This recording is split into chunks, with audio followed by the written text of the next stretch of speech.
do? Hello, everybody. It is your boy, Sports Boy, aka Jesse Gibson. Welcome to another episode of Hobby Nonsense. Hope your week's going swimmingly. This will be a fun episode. I always start, I've noticed, this is how I start every episode. I tell you that it's going to be a fun episode, and then, of course, you're so excited when it is inevitably a fun episode. But I'm going to tell you again, it's another fun episode for a little bit different reason. We've got a gentleman joining by the name of Lucas Mast. He is going to be joining to basically discuss everything I want to know about the world of pop culture cards. He is kind of like a general collector. His collection of apparently is very vast as far as what all he collects: Pop Century, other celebrity autos, TV, movie, entertainment cards, that kind of thing. But he seems to know a good bit about a lot of different things. So we're going to touch on some of that when he joins. We also have a mailbag segment, which is going to be a little bit new for this show specifically. Of course, Sports Cards Nonsense is very well known for our mailbag, but now I'm going to try and incorporate it, not every episode, but occasionally at least. So we've got that to look forward to as well. I also wanted to talk about a couple releases coming out here in the next few days, but also I just wanted to say, hey, just check in, see how you guys are doing. I don't think we do that enough as podcasters. We don't reach out and say, hi, how are you, Joe Tabiola? That's not a real name. I made that name up, I'll admit, but insert your name there. I just wanted to say hi and just see how you were. That said, I did want to do one other thing, and this is, I will tell you, it's a sponsor related thing.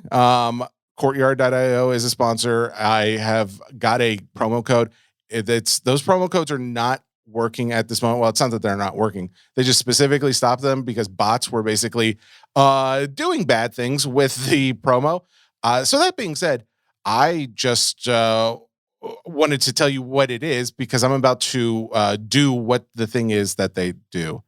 I realize now I should just delete that and rephrase it, but I'm not going to. So Courtyard basically is just a vending machine. It's like a vending machine of any kind where you put money in and then they give you a card back. The only difference is vending machines don't often offer to buy back what you are purchasing for at least 90% of what you paid for it, even if the value of that thing that you got was way less than 90%.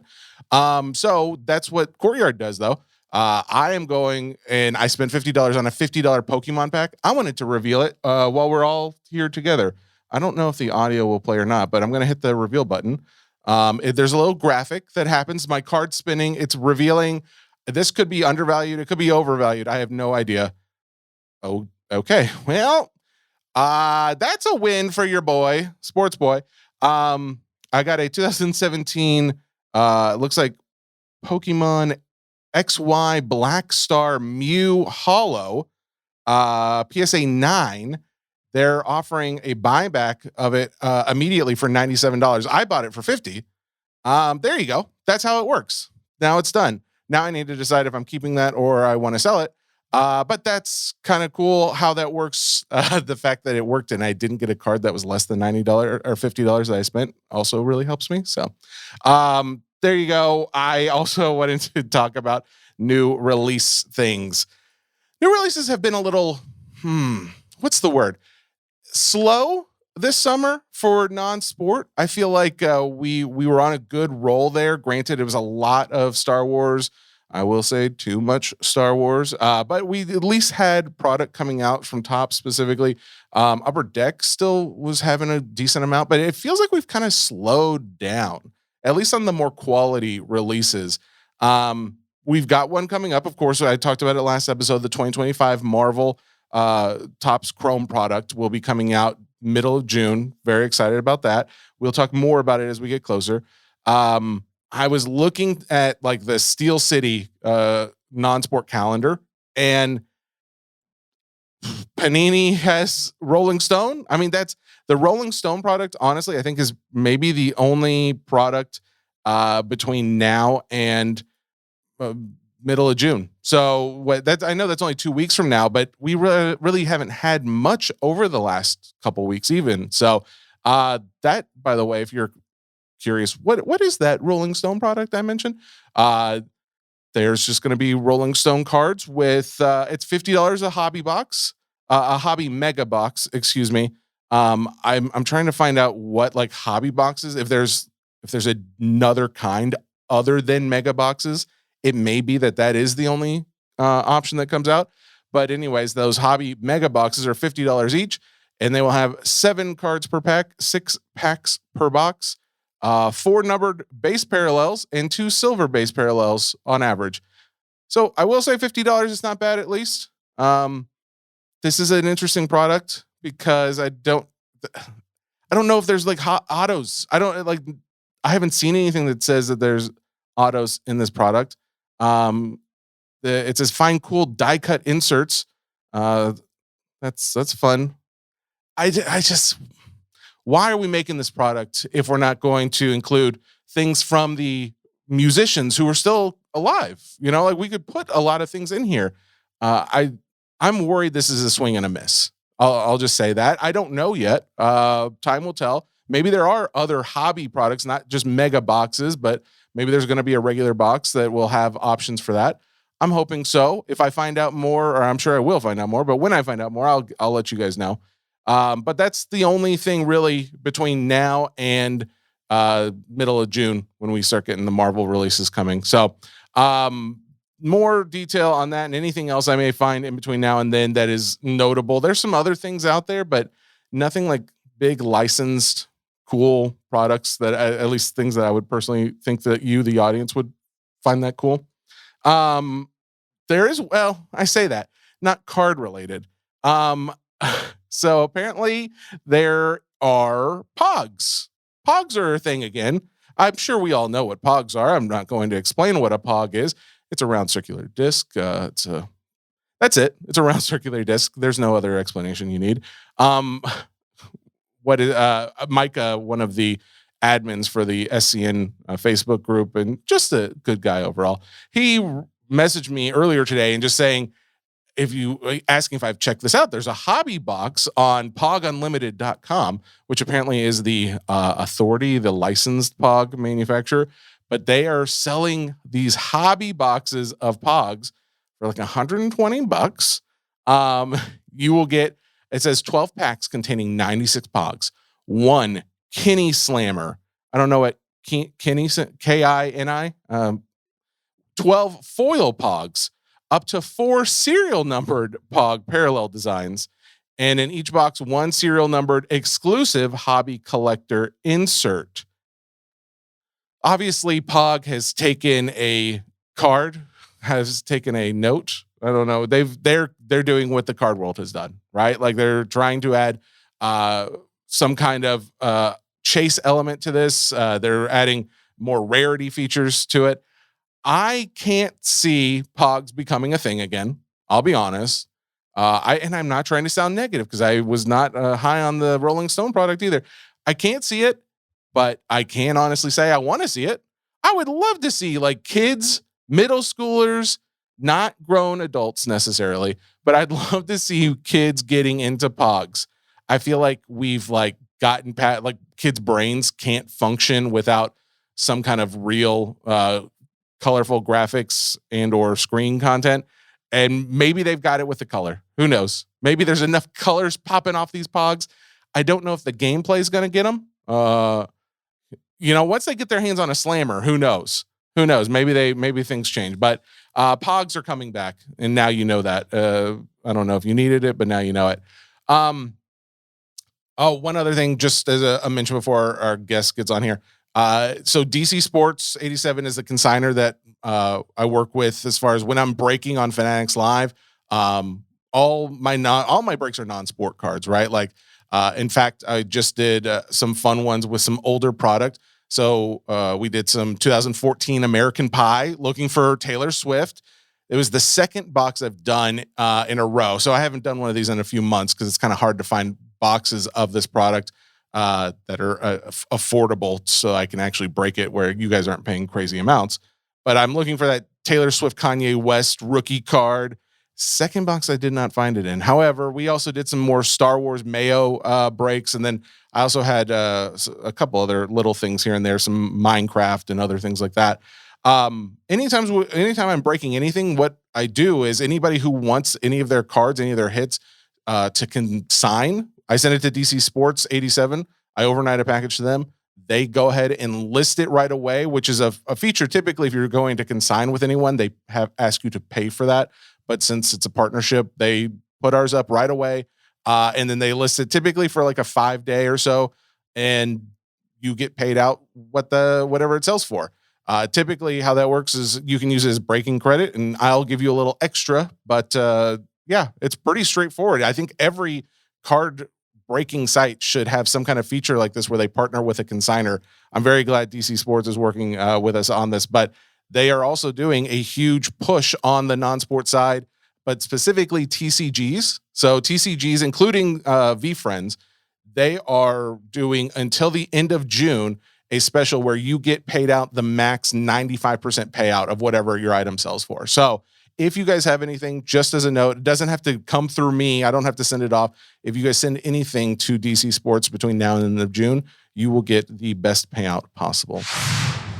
So Lucas Mast has joined us, and I think I'm saying this like I'm saying mass, like a mass of things, a large amount of things. Yeah, it's like more like mast on a ship. Yes, I need to be correcting, really emphasizing that T, mast. So Lucas enunciation. Lucas Mast has joined, and Lucas, I kind of introed you at the beginning of the show as coming on as a jack of all trades, so to speak. You kind of have like some knowledge or a decent amount of knowledge on a number of entertainment, pop culture type cards. Is that right? Yeah, no, I think that's very fair to say. My wife would say that all day. And I have to give her a shout out as we record this today. It's our 13th wedding anniversary. So Holla! Happy anniversary to my wife, Danielle. Holler. Yeah.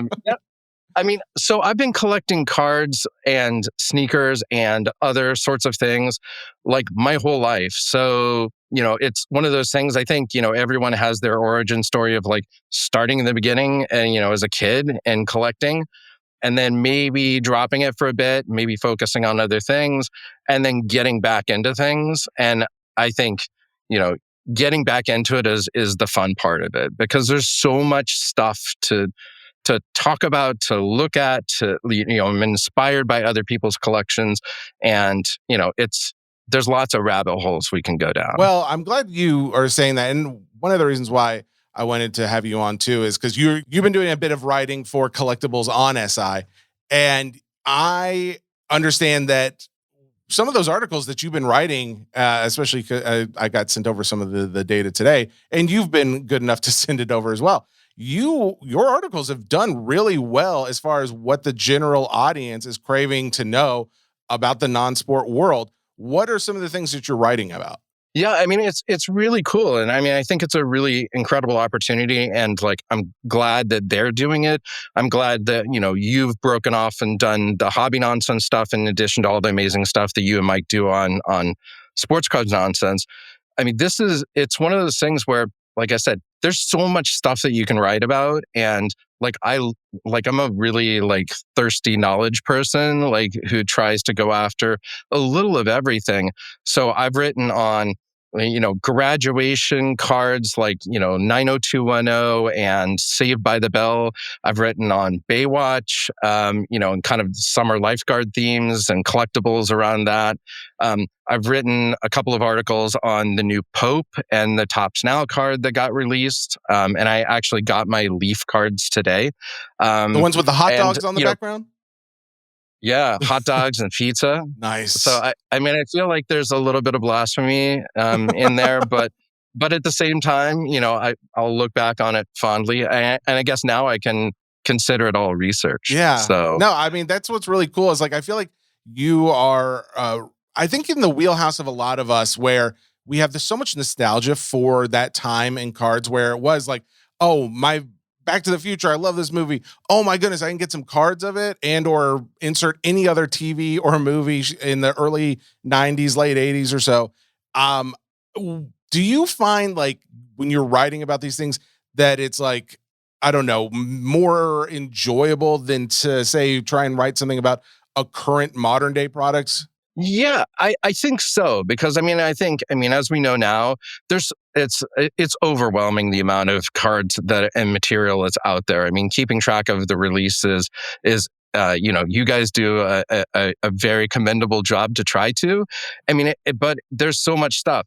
Whereas, like, if you think about like a piece that I just turned in is on MASH, like the TV show, in light of Loretta Swit's recent passing, and that's one of those things where I knew enough, but I learned more as I continued to write. And it's just fun. And looking back on those sorts of things that like I either grew up watching or, as an adult may have like watched reruns of things.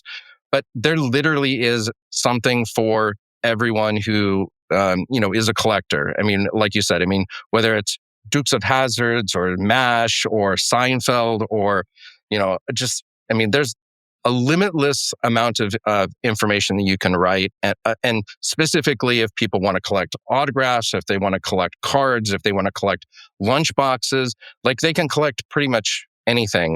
That's the beautiful thing about technology in the world we live in today. Well, my thing is, I think I enjoy it more, like from just a purely nostalgic and hobby focused point of view. I like talking about like some of that old wax, like that would be considered junk wax.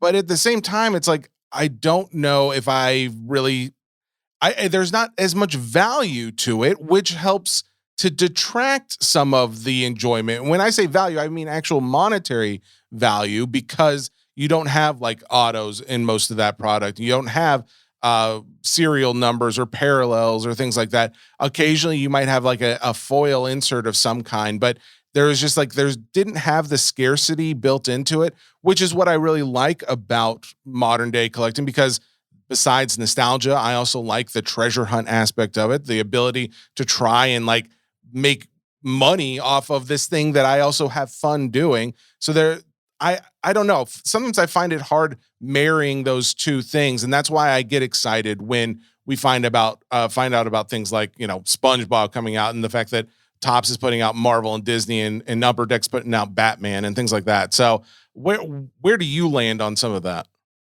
Yeah, I feel like everything old becomes new again. And if you think about it, I was looking at prices for MASH unopened packs. Mm-hmm. Donruss came out with a set in 1982. The packs are still going for like a box of them for like $125. Oh, So I okay. think there is a level of scarcity. Because there is that nostalgia for like folks like us who enjoyed it growing up Mm-hmm. or enjoyed it like later in life, and then are able to may have a little bit more disposable income and can then collect the things that they might not have bought as a kid, or like maybe their parents didn't allow them to buy it as a kid, like Garbage Pail Kids. Did your Um, parents not allow you to buy Garbage Pail Kid cards as a kid? my folks are both educators. Like I think they would prefer that I didn't, but the fact that there was like a Mucus Lucas and a Locust That card, is rough. as an adult, I had to have those. Yes, of course. I think back to even though like today you open up some of these card packs and it's like, yeah, they don't have inserts, they don't have anything numbered.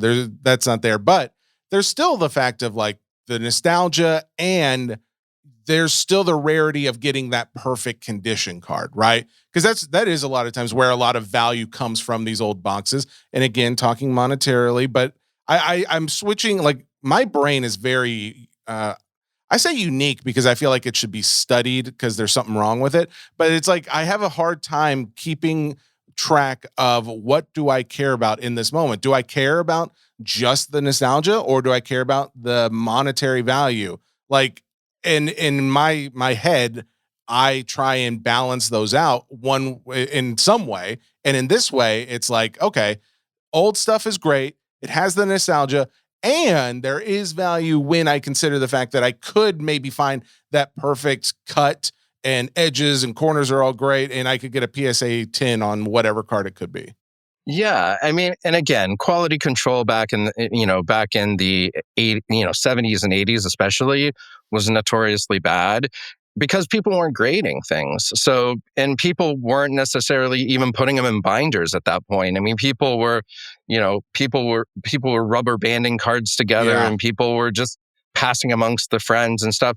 Now, obviously, everything is like graded, top loaded, one touched, and that's all good.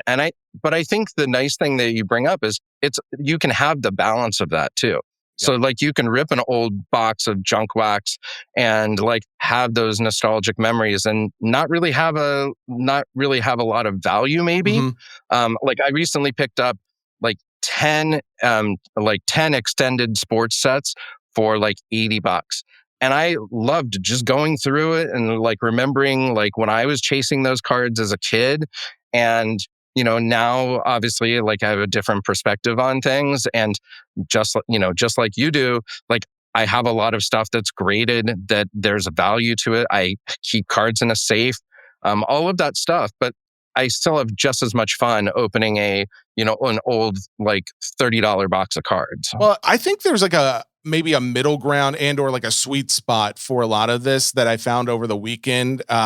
There's not a lot of these sets, but like I would say late 2000, well, so almost 2010. So 2008, 2009, 10, in that area, there was a number of sets that came out from Topps, like Indiana Jones and Lord of the Rings and a number of others, where they actually started making these license these sets of movies, and I think it was mainly movies. I don't know how many TV sets there were, but it actually had autographed cards in there, and it had some parallels and some numbered stuff, but it wasn't like overwhelming. Like it's not like a Panini product that has 50 to 100 different parallels in there. It was just like there was a few, there was some numbered, and there were some cool autograph, even sketches in those sets.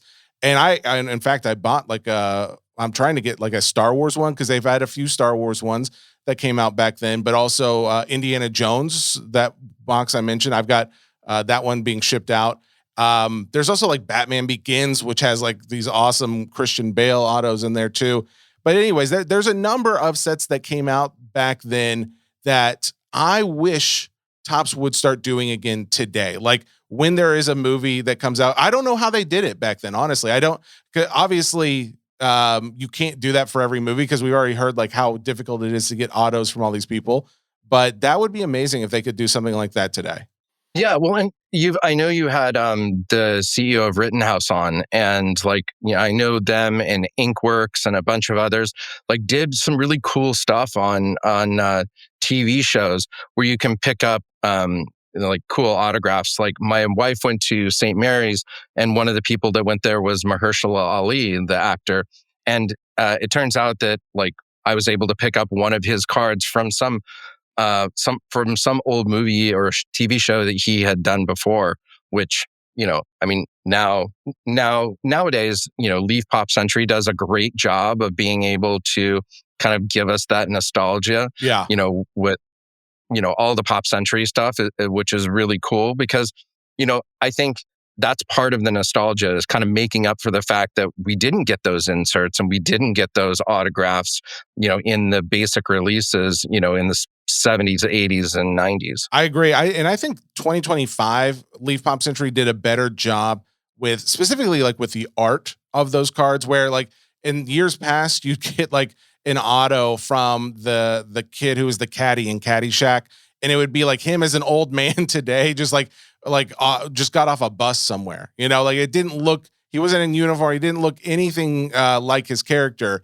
But now you'll start to see, like the Chevy Chase National Lampoon's Christmas Vacation actually has him from that movie, and not just like a random picture of him, right? So I do think that they're getting better, that product specifically.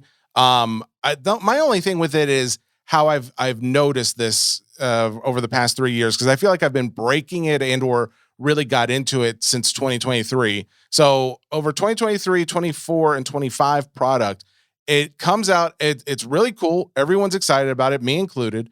And of course, I wish it wasn't like this where I had to bring things back to money every time, but it is such a big part of it, especially when these things keep getting more expensive. But but that's the thing. Like it's so expensive, and you will find that within the first couple weeks, maybe a month, that if you haven't like moved your product and or sold your singles that you don't want, those prices really drop hard after that. And it's like I I just don't know what the deal is, if there's just not a big enough buyer base, or that it's just people realize, oh, there's that many one of ones, and I don't know if you are a collector of Pop Century. Have you had any thoughts on it? Yeah, I mean, I've found that it's almost easier, and you may not like to hear this as a breaker, but it's almost easier to buy the product like after the dust has settled a Yeah. little bit and pick out the people that you specifically want. Um, because especially if you wait a couple of weeks, the price is going to drop a little bit.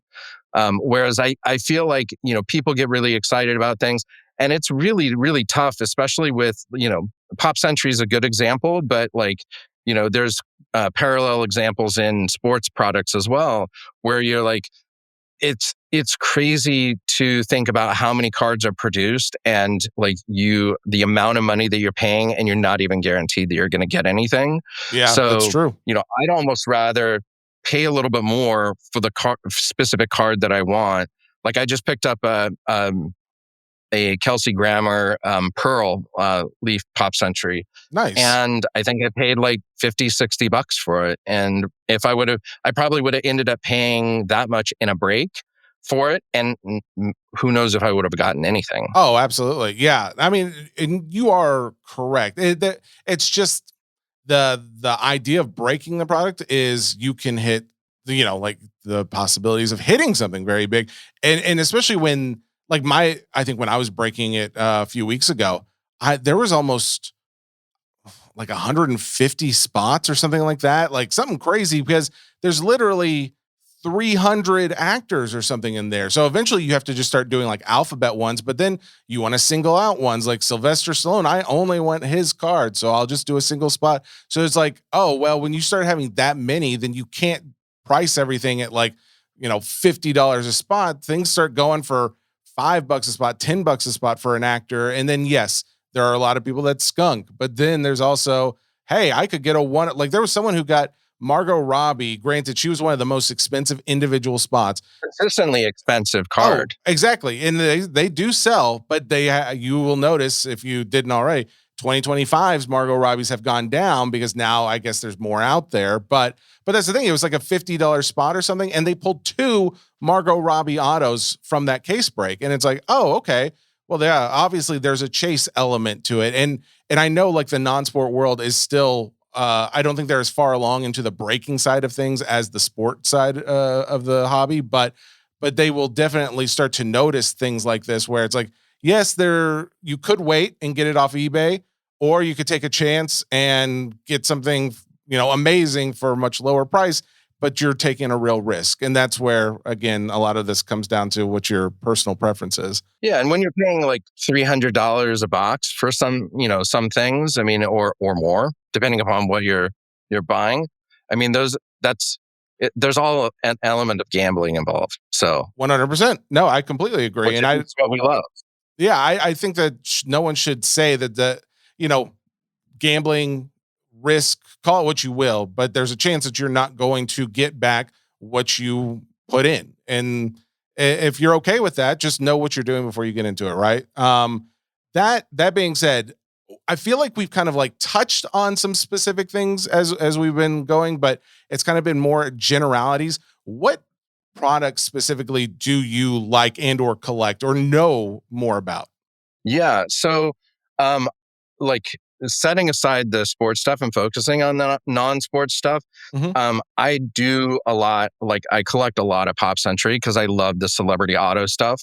Lately, I also really like the Entrepreneur Elf autos from VFriends, Oh, cool. which is really cool. I mean, being able to see Damon John and Ariana Huffington and like, other cool people that like, he's kind of curated is a fun opportunity. Like you said, with 2025 Pop Century, you have like the guys from Boys to Men, you have, other like cool runnings. Yeah, it's cool stuff. I like I, like you, like sketch cards as well. I'm a big Stranger Things fan. So like I have, 4 or 5 like artist sketch cards from the various series. And those are really, really fun as well. It's just, again, I too, like you, like the inserts and like the chase of it. And it's just fun to see. But like, I'm also kind of like you in the sense that like my mind is all over the place and my collecting is all over the place. Like I'm not really pigeonholed into one thing. I was laughing when I collected sneakers, like everyone always asked, "Oh, what do you collect?" I said, "I collect everything. Like I have New Balance, I have Jordan, I have Nike, I have like you name it, I have it." And that's kind of the way I approach sports cards as well. So and non Yeah, and I think that's kind of you too. Like we like what we like, and I think that's what most collectors do, unless they are set or set builders where they have to have it to complete a set, and they may not like it, but they have to have it to complete it. But that said, I really do appreciate those that are kind of like us, where it's like their collection. If you went into their room where they kept all their stuff, there'd be no rhyme or reason to it. It's just what you like, and me specifically, I'm finding that not only do I like certain characters, but it is like the kind of card, like you mentioned, sketch cards. I've really the last episode I had a sketch artist on. I've been talking about them more because I find it so unique and interesting how they are creating another aspect of the card collecting community that has more to do with, like, I feel like the artistic side. And I really do appreciate the fact that these are one of ones, even though everything's a one of one in some way. But in the card world, we know that can mean different things. But it is unique most of the time. I just got a Jack Porkins, who is as we all know, a rebel fighter pilot for Star Wars. I got one of his say sketches that in. twice. I know, Jack Porkins, rebel fighter pilot for Star Wars. Hopefully that gets cut up when this inevitably makes a post on social media. But that being said, it's so cool because there's so many colors. I do bear a slight resemblance to the man. Fortunately or unfortunately, I don't know how you want to view that. But Take it as a bit, John. yeah, but I got that card and it was like something triggered in me. So after that, I have been messaging with a couple guys who have been like sending me other posts of other sketches. And in fact, that's how I found out about the Indiana Jones mid to or 2008 product from Topps, where it had sketches in it, because I just got one where it's like Indiana Jones and his dad flying in the plane from the third movie, and the sketch is just like it's a fold out booklet, and it looks amazing. It's on its way. I think it actually got delivered today, so I haven't actually seen it in person. But it's just like, oh man, I love that movie for many different reasons, and now I have like this sketch card that's like larger than a normal card, and it just creates so much desire to be like, oh, I want others to see this. And I already have ideas of what I'm going to be doing in my office to display this. I think we all find something in the hobby that makes us want to do or gives us these similar feelings. For me, it's that, and it's kind of been triggered even more so lately. I'm curious, what do you have on display where you collect? Yeah. Well, I mean, so it's actually in front of me. So, but like I have a ton of Funko Pops, like everything from Ronald Reagan to the characters from Schitt's Creek to Easy E. I've got some NASCAR die casts. I have some Hot Wheels. I have some bobbleheads, like various art cards. I was fortunate enough to meet Tinker Hatfield from Nike, who designed many of their shoes. And so I have like a photo I have with him. And then I have stacks and stacks of like 3,000 count boxes of just stuff. And I try and keep everything accessible. God forbid, like anyone were to ever like break in and steal anything. Like, I don't even think they'd know where to start. Wow, So, that's crazy. Now it sounds like you've got like, would you say your collection has value to it? Because like I feel like mine doesn't have all that much value. Like there's some cards that they're worth a few $100 here and there, but I find like in the non-sport world, unless you just have like Hollow Charizard, first edition or something like that, you don't have tens of thousands or hundreds of thousands of dollars worth of cards in your collection? So I don't know. Again, I know it's like for the podcast listeners, it's going to be hard, but like, so this is a DMX autographed card. He's since passed. Like, I could probably get $1,000 all day for this. That's Like awesome. this is a Biz Marquee card.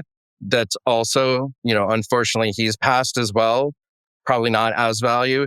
And then this is a P Diddy card, and we'll just leave it at that and see. We'll just forget what that last one was. Right. Are those all Pop Century cards, or are those other manufacturers? No. In fact, the P Diddy is a series that Gas Trading Cards did with him. Oh, okay. Where they were all autoed. The Biz Marquee is Donruss Americana, and the DMX is Pop Century. So yeah. So are you a Marvel collector at all? Like anything like anything in the non-sport world that's not like actual celebrity or real person? Not as much Marvel, but I have a bunch of, like I said, I have a bunch of specifically Stranger Things sketch cards. So again, cool. Literally and I specifically 11. So these are 5 different cards by 5 different artists. To your point, I mean, not crazy expensive. I think they probably cost anywhere from $75 to $150, give or take, because obviously Stranger Things is popular, 11's popular. So yeah, absolutely. I appreciate, I mean, especially after listening to the last episode, I appreciate the amount of work that goes into that for all of the artists. So, being able to buy a small piece of art and support the work that they're doing is, I love being able to do that as a collector. All right. We've talked in generalities about a number of different topics. I appreciate that we've kind of talked about the different aspects of different communities within non-sports, because that's kind of what we've been discussing, is how there are a lot of different areas for the non-sport collector. It is something that I feel like as I do this show, I'm appreciating more and more the intricacies of those individual communities, because the sketch world is totally different than the Pokemon world, and the Pokemon world is totally different than the historical auto or historical card collector world. There's a lot of different parts of it that make up this non-sport world. So my question to you is, with the fact that there are so many things, why is it that we continue to call them non-sport cards? Because shouldn't we have a different name for our cards? Like, granted, we could say historical cards. We could say, my Pokemon cards, but I feel like we should have another all-encompassing name that is not non-sport card.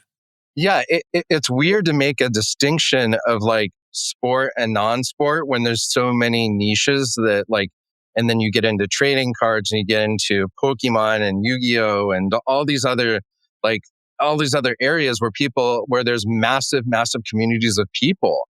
And so I just consider them cards. And I'm either going to collect sports cards or I'm going to collect anything and everything else. But I also draw the line, as we've talked before, that I'm not a TCG person, but you can still have, I was at my local card shop this weekend, and there was a guy who was there who was breaking a ton of new Pokemon. And I was just kind of watching and learning and listening and stuff, because it's a world that I think I just missed that world, when I stopped collecting. And then, there's a lot of information to learn, and I feel like, you're either in it or not. But he happened to comment on my sneakers, because he was a sneaker collector. So I think it's just people are collectors in general. Yeah. And the nice thing is there's product out there for everyone. If you're not a big sports fan, there's a ton of other stuff. Or if you're a wrestling fan, or if you're a NASCAR fan, or if you're a music fan or a TV show fan, the odds are you can find something. You probably can find cards, but you certainly can find collectibles in general, which is a great thing. And at every price point, because not everyone can afford, thousands of dollars for boxes or hundreds of dollars for boxes. And so there's things that are more accessible that can still be just as fun, especially if you're getting, kids into it or bringing other people into the hobby, which I think you guys have done a fantastic job of being able to do. I appreciate it. And it is funny as I collect and see more people what they're collecting, the types of things they collect. It's a very rare thing where people are only collecting cards. If they collect things like cards, they're often collecting other things as well. But as we talk specifically about cards mainly on this podcast, it does make me also appreciate that, that was what, like, the question I raised about, like, the whole naming of sports cards versus non-sport cards. Andre hashtag, I believe, from the mailbag I posted up in the non-sports cards nonsense group, which I know just by pointing out that the name of the Facebook group is non-sports cards nonsense is kind of an issue. But he was raising that same question, is like, when do we find a replacement term for this side of the hobby? And I don't know, I've pointed out, like, some people call them other, which I kind of hate. I don't like that. But then others call them entertainment cards. But historical cards wouldn't necessarily fall in that category. I just feel like there are people who have concerns and they want to voice them. And I feel like this podcast is the first time where the non-sport community kind of gets the opportunity to do that. So that being said, can I throw out some other, since you're a fellow collector, very similar to me, I figured I would do some of this mailbag with you on here in case you got a different opinion. Okay. Let's do it. All right. So Lucas, the next question after Andre, Hayes Chandler Hudson, which is a very regular name if you listen to the SCN podcast as well. He says, why are there not more horror movie cards? He says, horror collectors will collect anything horror related.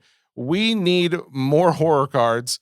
He says, I did see that Pop Century did an insert set, which that's the first thing I thought of, because I know that Pop Century, I'm not really into horror movies. But I know that Pop Century has made sets, and I have seen that people go out of their way to try and get some of those cards. I didn't realize just how passionate the horror genre collector is, but I've seen the same. Have you as well?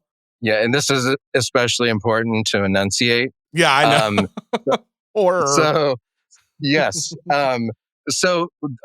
Topps actually did, in fact, I did a piece on it. Topps did a series in the mid 80s called Fright Flicks. And they took some of the top horror movies like Nightmare on Elm Street and some of the others. And they did cards around that too. And I mean, I if you look at prices on eBay, like for, again, condition wise, you can still get like, a good set of cards for a reasonable amount of money. If you want to find something in mint condition, it's going to be a little bit more pricey. But it is a huge community of people. So I mean, I hear him, and I think that is one of those things where, like, even now, like, Final Destination is in theaters. Who's to say that, like, there might be some huge Final Destination fans? Yeah. So That's a good point. If there's a market, people will make it, and I think horror fans are passionate collectors. I agree with you. Yeah, like the guy who played Candyman last year passed away, and like his cards immediately spiked, and it just kind of drew a lot of people in. Where I think that you can really kind of do some interesting things. Yeah, I've seen the same, but it's also made me wonder, because we see a lot of some of these horror cards. I'm sorry, people. I'm saying it as best as I can without taking a lot of time out to explain, which is exactly what I'm doing right now. I'm not going to do it past this, but the horror cards that I have seen seem to sell very well. But it also makes me think, well, maybe it's because there's just not that many of them, and they're actually the right amount for the market that is chasing them. So it's like, yes, they go up in value, which that's kind of what most people want their cards to do, but they're not too over the top. I honestly kind of think like the amount of horror cards that are out there fits what's needed. However, I'm sure like if you were to do sets of a movie or something like that, it could be very popular. But I also think the maker of that product, it makes me wonder if you would see something from Tops and or Upper Deck or another big company that would put out like Insidious, I think is like one of these horror movies, right? And I don't see them doing something that is too off the beaten path for like family friendly cards. It doesn't seem like that's something that a bigger company would do. Yeah, I mean, I could see Tops doing like bringing back Fright Flicks or something like that, or some other movie franchise doing a Chrome version of it, or like even maybe doing a Tops Now or something like that. You know, I feel like if there's the demand there, then I feel like now is the time that they'll probably try something like that. Yeah. But again, I think the market determines everything. Agreed. Andrew Larson, what hobby nonsense cards are you currently collecting for your PC? Sets I'm putting together or saving up for specific autos? I honestly, I kind of mentioned it already, the fact that I'm getting into Jack Porkins and just sketches in general, and that I've gotten a few of those. I am curious, do you have any sets and or PC items that you're specifically chasing? So I collect specifically Frank Sinatra cards and Jane Mansfield cards as well. Oh, that's cool. So those are obviously vintage cards, usually gum or chocolate or like other promotional things that were during the 40s, 50s, and 60s usually. So I always try and find random lots and pick them up and add them to the collection if I can. I've also been doing more like concert tickets and other things that are kind of related to cards. That's always kind of fun. And then again, I mean, with the Pop Century stuff and the Wild Card and some of the other people that are doing things, like I picked up a Bobby Brown, like the R&B rapper Nice. singer. Yeah. Yeah, I picked up his card. I was like, that's kind of cool, and Do you find yourself like where I think I'm just maybe more of a snob, but because I know that Tops is like so synonymous with card collecting, and I know that Leaf is kind of like, well, they were the only ones that were really putting out a decent quality celebrity auto product. You mentioned Wild is also starting to do that, and I've seen like another company or two doing something similar. But it's like, unless it's Upper Decks, some of their like Marvel and or DC licensed stuff, and they've done a few other things that I like that's licensed. I don't really, I don't chase it like I do a Tops product. And I think it's because I find there to be more legitimacy in the market overall for that, whether it's because I think I might resell it or if I just think like, oh, I want to have like a respectable collection and I want like someone, there could be a sketch artist who does the exact same card that I may have already wanted and or collected, but I don't care about it as much unless it has the Topps name or logo on the back of it, or it has official licensing a part of it. And I think I know there are others that feel that way. I'm just curious what your thoughts are on that. Sounds very bougie, Jesse. I know I have a bougie taste. I mean, I think it falls into, I mean, the same conversation could be had on the sports side as well. It's, people who are like the licensed stuff or like, are willing to do unlicensed stuff because they want a particular player or they want like a relic that is actually worn by a player or used in a game. Like there's all these conversations, and I think it permeates non-sports as well. But it's just, if you like something and that happens to be the only one that's made, like I don't know of another Bobby Brown autograph made by anyone, Tops or otherwise, that's, quote unquote licensed. So my options are limited if that's really what I want to do. Yeah. Like I'm not aware of a Damon John card that was produced before, from Shark Tank before his appearance in V Friends. Yep. So I think, and obviously, like, talking about the sketch cards. I mean, there's lots of sketch artists, trying to make a living who will do cards, on commission as well. Yeah. So, I mean, I would much rather have a like a custom one of one, literally one of one, not a one of one from, one of the many others. And have that as something that I love and I want and I'm willing to pay for it. And again, it goes back to the market. Like for as many people who don't want, the same things that I do, like that's okay, because that just means that there's more for me, or maybe I could get it for a cheaper price. Well, and I'm glad that there are people like you, because I want these art, because they couldn't survive. I think a lot of artists and or just collectors in general want this, but I don't think they could do what they do on a regular basis or make it their living if it weren't for the fact that they could do these side hustles or these commission jobs. My thinking though is like, I want what is possible from the product itself, because if it was like a sketch of something that was not from the product, I want to commission them to do like a 5x7 or something larger to where I could put that on even bigger display. I don't know. When it comes to the card, the specific collecting of the card, I like the bougie champagne tastes of having the name brand associated with it. But I know for a fact I'm not the only one, because you see all the people that collect the other items that are out there, and I have no problem with that. And that's why I like Pop Century too. Like you said, sometimes there's only one place you can get some of this stuff. So we'll pour one up for Robin Leach. Styles the rich and famous. But yeah, it's the thing is, I mean, the nice thing is you can do both. Exactly. Because you can chase the cards, you can break the cards, you can buy the cards on eBay if you want, or wherever you purchase your cards. And if you want to commission an artist to do something that you either don't get because you didn't get it when you chased it, or like you want something different because of a different character. Yep. I mean, I think that's a cool way to look at things as well. I agree. Oh, one other thing. I was going to mention this earlier in the show as a card that I ripped. I got in a break. I bought into other breaks. I as a breaker, I think some people just assume like, oh, well, we don't buy into other breaks necessarily, or we'll just buy it from ourselves. I don't buy my own supply.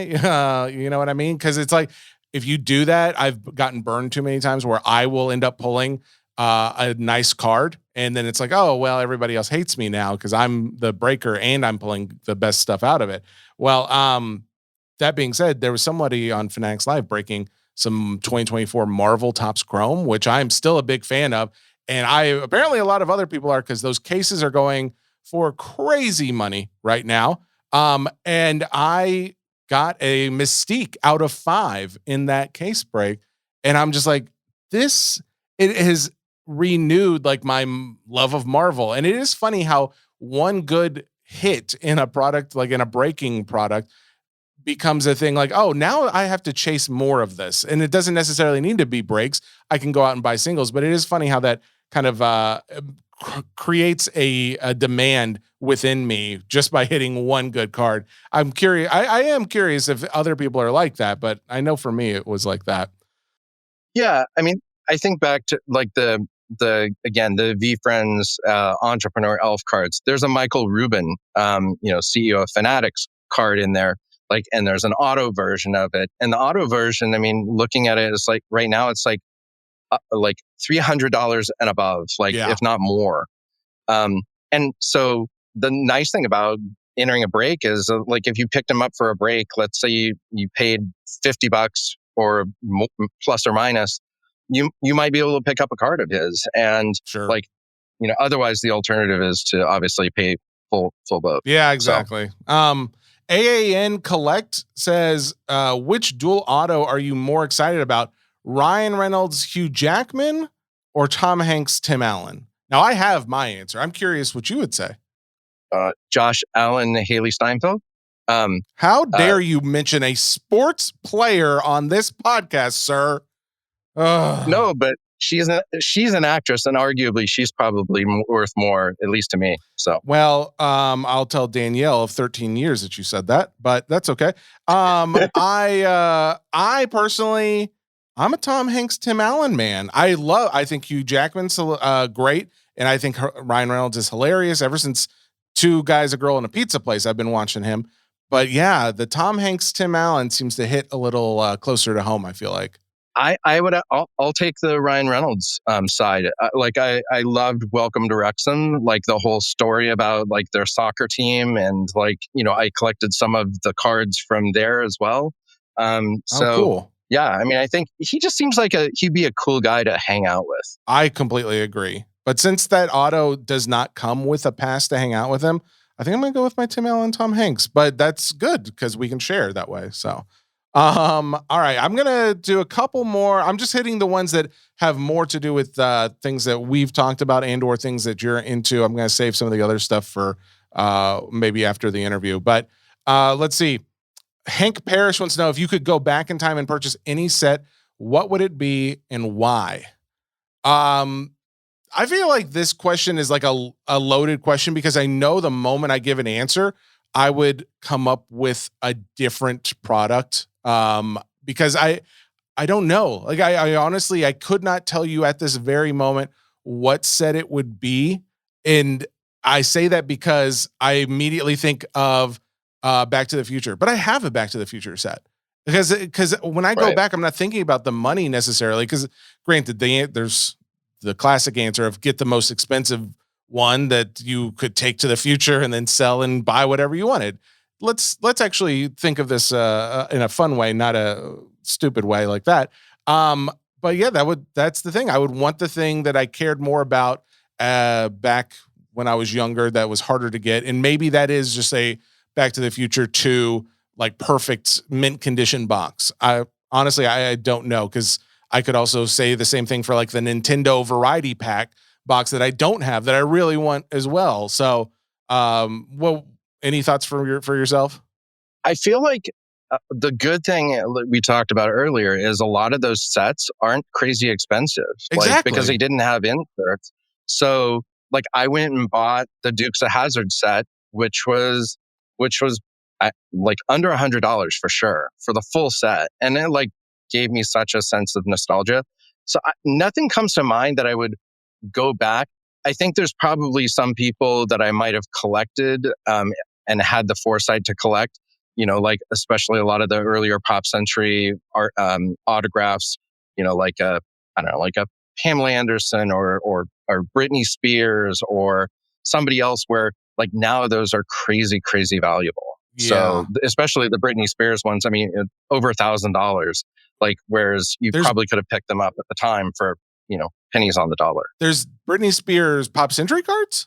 Yeah, she was in like maybe 20. Now you're testing me. Yeah, but the fact that they exist. There are definitely Britney Spears like authentic autographs, printing plates, all of that stuff. They don't come up a ton, but like if you Google them, you'll find them, and depending upon where she is in the popularity, Yeah. anywhere from 500 to 1,500. Wow. I'd be surprised if it's less than 1,000. I don't think I've ever really seen any Britney Spears card before. And I know no matter what you think of her as an artist today, there's enough people out there who would definitely want a Britney Spears card just because of like the nostalgia factor of it. That's really cool. All right, let me see. Another question would be, let's see, John Dudley, who I believe he also is a writer on collectibles on SI, but he also writes for the SCN newsletter. He says, would you rather have an actor's first card or the first card of them as their most iconic character? Um, I like this question a lot because I've had the same dilemma where it's like, oh, I want the rookie, right? Like I want their first appearance card, whatever you want to call it. But at the same time, I want people to see that card and know like my Jim Carrey is like Jim Carrey from Ace Ventura, not Jim Carrey from Man on the Moon, which granted, I would love both to be honest, but Or Jim Carrey from The Mask. or Jim Carrey from The Mask, or exactly. So it's like, and maybe I'm just a Jim Carrey auto card collector as is, and I just want all of his main characters, right? That would Yeah, I was gonna be say, why can't you have both? exactly. So I feel like it really depends on the card. If I'm chasing like because I think there's going to be value in it, then maybe I am going after the rookie. But if I'm chasing for PC and just because I like the actor, I don't care. I want the actor's character on the card. Yeah, and I think back like Tom Hanks, you raised him earlier. He had a card in Big, like multiple cards. I think it was through Hostess, if I'm not mistaken. Oh, wow. And they were really small cards. Um, but I would rather have Tom Hanks in like, I don't know. I mean, any of his other movies probably, like Tom Hanks in Forrest Gump. So That's probably, although Big is iconic. So like that's maybe a bad example. To be fair, yeah, I would like Big, but Forrest Gump, I would want more. But you're saying Hostess made small big cards? Small big cards. Okay, just wanted to make sure I heard that right. Love it. But it is funny how like I had no idea that there were big cards out there, right? And the other day I bought myself I mentioned I think on here Helen Hunt auto from Twister. When she was actually like from her character in the movie, and it was from a Twister set that the boxes go for like $500. It's funny how like some of these movies, like in TV shows that you might not even know existed. And there are times where I've searched and I'm like, nope, that doesn't exist. I would have found it. And then all of a sudden someone pops up with a product that it's like, it was just so obscure or it was only in Canada or something like that, where it's like, oh, wow, there are really things that do have value that people don't even know are out there because they are so rare. And I love finding out about those. It's like the Kanye West and Taylor Swift card that I know that you know so well as well. I mean, those boxes probably sat forever. Yeah. And then all of a sudden, kind of people realized that was the first appearance, and all of a sudden, prices go through the roof. Exactly. But that's the thing. Taylor Swift is not doing she's not playing her music. She's not doing anything in her, as an entertainer. It's not her as an entertainer. That's just her as a person and the moment of what happened in that event. It's almost more of a historical card than anything, but because it's like the first time that we are aware of that she was on a card, or at least maybe a license card, then that's why there's so much value there. All right, let me see. I think there may be one or two other questions on here that would involve you. Let's see. I have a question for you it has to do with Pokemon, and I know you know nothing about it. So I'm kind of glad to ask you this question. Sean Saito, who it's funny.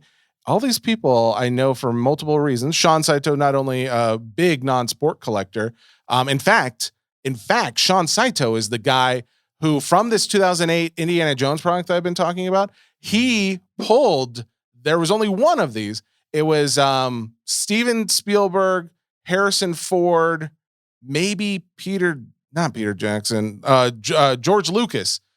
This triple auto Indiana Jones card. He pulled it originally from a shop in Hawaii years and years ago. He ended up selling it back in the day, but this was before like the big Indiana Jones Steven Spielberg auto that went for I think 20,000, maybe more. I'll have to double check, but it was just this year where that card sold for such a high amount.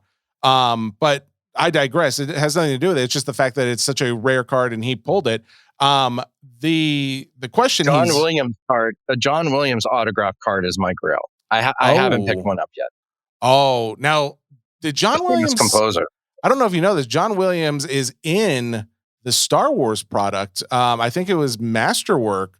He was in there. I don't remember for sure if he had autos or not, but it wasn't him as a composer though. So maybe not exactly what you're looking for. He's in his 90s and he's done he's composed everything.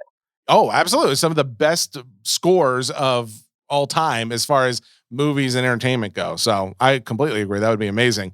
So Sean's question is, he's been giving me a hard time because he wants me to answer this. And I've kind of put it off because I'm not exactly sure how to answer it. His question is, what is the story or reason behind the fact that Charizard, or the Charizard card, is the iconic card for Pokemon? What would you think? Or you would think that it would be Pikachu or another original starter Pokemon that would be the primary one.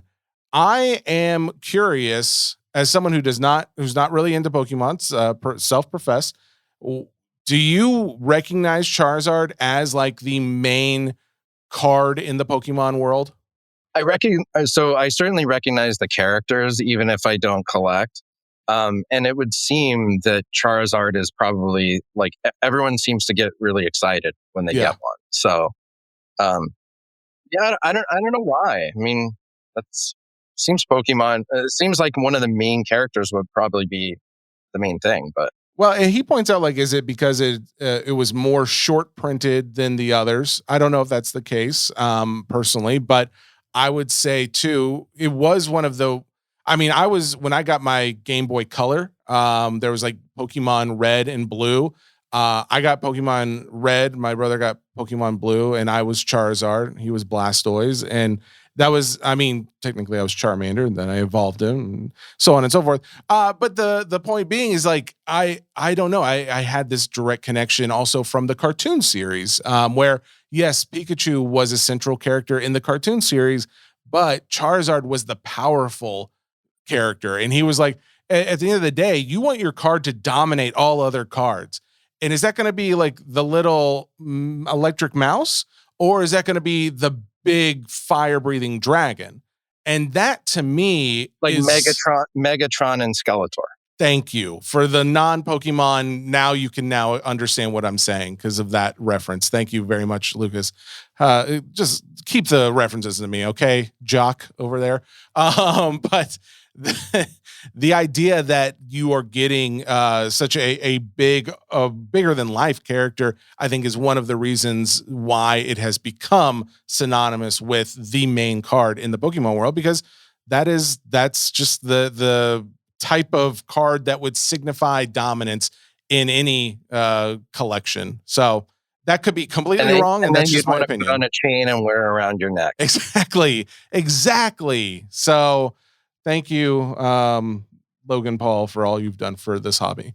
All right, I think that's about it. I look back at our conversation, and I don't know if there was like a real overall central theme to everything that we talked about, but I've wanted to talk to you as a collector for a while, and I know that you have a really cool and similar collection to me, and I think that this is just a fun conversation, and that's kind of what this episode's going to be. I appreciate that. I mean, and the thing is, I mean, everyone collects differently, everyone collects different things, and that's the beauty of it all. And I love the show because you always have like experts who go really deep on things. But I would agree with you. I'm kind of I think you said jack of all trades or Swiss Army knife.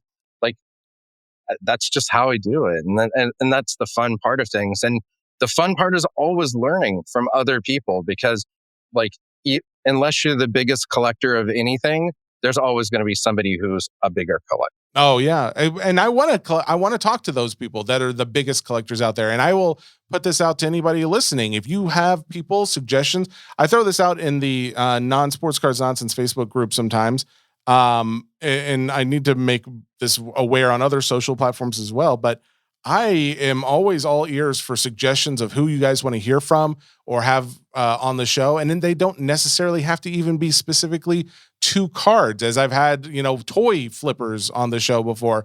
I like to keep it to cards a lot of the time, but you have an interesting person or someone who's interesting enough, I'm more than happy to reach out. So I ask that you continue to feed those to me because baby wants num-nums. That's all. All right. Feed the beast. Feed the beast. Lucas Mast, thank you so much. Thank your wife for allowing you to step away on this day where I just assume you're showering her with rose petals constantly. Anniversaries are big in our house, so I'm very happy for you on your 13 years. Congratulations, and thank you for coming on the pod today. Awesome. Yeah, and if people want to read my articles, they can follow on Collectibles on SI. And they also have a Collectibles Life newsletter that comes out daily too. So you'll be able to see all the things that I'm writing and digging into. Lucas Mast, there you go, ladies. Actually, Lucas, before you go, what do you do for a living? You're not a writer. No, I'm actually so by education, I'm a lawyer. That's right. By experience, I've worked for Fortune 500 companies. in social media and content marketing and communications.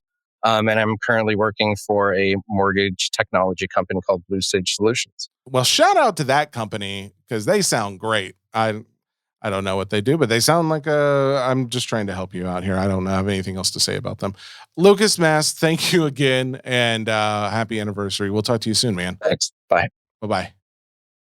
There you go. That is your show for the most part. I actually, before we end it, I did want to hit these last few questions in the mailbag because thank you to everybody who wrote in. I'm going to try and hit everybody's if I can. The ones that we've already talked about, those are good. So last of these questions, Trent Caudle, I have no idea. I want to continue to try and pronounce names until they sound right in my mouth, but you don't need to hear that. Trent wants to know, with the increase in Pokemon sales, do you see this as good or bad for the market? Are we going to see a crash in the next 6 to 12 months, or will this be the new norm like sports cards after COVID? I think we've already seen some correction in that trend. I think that the market in some places is coming back down, right? Some ETBs are not selling for what Prismatic was going for. They're definitely not selling for what Win 51 is continuing to sell for. And it all depends on the card itself, right? Because some of the cards have stayed up in value. Your Charizard from 151 has done well. Your Umbreon, Sunbreon, Moonbreon, whatever you want to call it, the multiple different evolutions of that character, those cards continue to do well depending on the set. But there's others that have since fallen in price, and I think we will continue to see an ebb and flow, and that's a good thing. That is a very good thing. We don't want it to just spike and then continue to spike because inevitably it would crash. And it's a good thing too, because it leaves more dollars out there for new products and for people coming in to be able to buy something that it has potential to be a high priced item. Cause I want that, right? Don't we all? Like, we want the new product that comes out. We want there to be cards in there that have higher values, but if everything has stayed high in value, like if things didn't start coming back down, then who would have the budget to be able to continue to buy into that? And then inevitably, if people don't have the money to buy it, then the prices just drop on their own, and then you do see crashes. So that being said, I think the Pokemon market is seeing a return to some normalcy in areas, and in other areas, it may just be how we go from now on, so long as the demand continues. Cody James wants to know, have you heard any info that you care to share about any new WWE products? Honestly, Cody, I haven't. Like that, and that's partially on me because I haven't really been asking the questions. I haven't heard other people talking about it as much either, but I think that we will continue to see more hobby news around WWE. I will try and give some updates, even though it's not like my number one favorite aspect of the non-sport world. But there's definitely enough interest to where I need to work on finding out more info for you guys. Jeremy Byers, I attempted to ask this question, but I realized I don't know if I have it exactly right, but he was trying to see what Topps Marvel product will compare to what Masterpieces was with. Masterpieces was, I think, Upper Deck Masterpieces, right? Or was it Skybox that did it? I can't remember exactly. Just in case I'm butchering it, I'm doing a quick Google. So yeah, Marvel Masterpieces was Upper Deck. At least the most recent iteration of it. I don't know what they'll have, honestly. Like that's a big question because the names of product that they put out at the Topps conference were just that. A lot of them were just names. Some of them they gave a little bit of detail with, but not a lot of additional, I guess, fanfare. I guess the closest thing would be Topps Chrome, really. At this point in time, Topps Chrome would be the closest, where it's comic art on card. And if they do other bigger, more, I guess, premium sets, that we will just have to wait and see. But I'm excited for it. I definitely am. Let's see. Brian Sholm wants to know what's your favorite Pokemon game. It was Pokemon Game Boy Color, Pokemon Blue. No, excuse me, Pokemon Red. That was my favorite. So thank you for asking that, Brian. I do appreciate you. Patrick Schoeffel, he says, I'm still cracking open boxes of What If, trying to get all of the parallel sets completed. That's just more of a comment than anything, but now we know that. And I hope you get all of the parallel sets and then some, Patrick. Congratulations. Last question, it looks like in here, is Kevin Barlow. With the popularity of sketch cards arising, he says arising instead of rising, and I like that. With the popularity of sketch cards rising, do you think it's a good idea to separate sketch cards and true art cards into separate categories? With the revelations from recent podcasts with the sketch artist about hours that they put into sketch cards, I feel like there should be separate categories. A sketch is a quick drawing, whereas something with more than 2 hours tends to be a bit more elaborate and detailed. More of a true art card, if you say. What's your opinion on this? You know what, Kevin? I didn't read this question before recording. It actually came in, I think, once we started recording. I like that. Like a true art versus a sketch. Now, granted, I don't know. Like it's hard, right? Like we just talked about changing non-sport to something else. And it would be difficult. But you make a compelling argument that a sketch is something a little simpler versus like a true art card. I'll tell you what, I'll try and promote it. I like it. I just bought a couple true art booklets and another true art. I wanted to say true art sketch card because it's just a regular size card, not a booklet. I like it, Kevin. Let's see what the audience thinks. We'll see if we get some momentum when this inevitably becomes a reel on Instagram. Guys, thank you so much for asking questions. Thank you again to Lucas for joining the podcast. I really do appreciate all the support Hobby Nonsense has been getting. We're up to 2 sponsors now, which is pretty cool that people care enough to know what's going on in this side of the community. But I especially care about it, and I thank you guys all for listening. So this has been Hobby Nonsense. Until next week, it's your boy, Sports Boy, signing off. Goodbye.